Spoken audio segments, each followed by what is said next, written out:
Hello everyone, welcome to my channel. আজ আমি ব্লিঙ্কিট থেকে কিছু শপিং করেছিলাম স্ন্যাক্সের। তো কিছু আইটেমস এসে গেছে, তো সেগুলো ভাবলাম ওপেন করে তোমাদের দেখাই পরপর কী কী এসছে। তো কিছু বিস্কুটস নিয়েছি, তার মধ্যে টপ ছিল, একটা নাইস টাইম ছিল, তারপর কিছু স্ন্যাক্সের প্যাকেট ছিল, যেমন কুরকুরে ভালোবাসি, বিঙ্গো টেড়ে মেরে ভালোবাসি, সেইগুলো নিয়েছিলাম।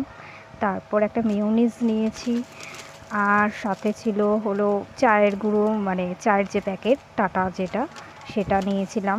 ওটা একটু মায়ের দরকার ছিল। আর একটা বডি অয়েল দরকার ছিল, কিওকার্পিনটা আমি ইউজ করি, সেটা নিয়েছি। আর হলো একটা হ্যাম্পার যেগুলো থাকে সব 5টা 6টা যে একসাথে যে স্ন্যাক্সগুলো থাকে, ভুজিয়া, বাদাম, এগুলো সব, সেইগুলোর একটা হ্যাম্পার নিয়ে নিয়েছিলাম, যেটা 99 ছিল। তো এই কিছু শপিং করেছি, যেগুলো স্ন্যাক্স আমার খুব বেস্ট লাগে ব্লিঙ্কিটে এগুলো।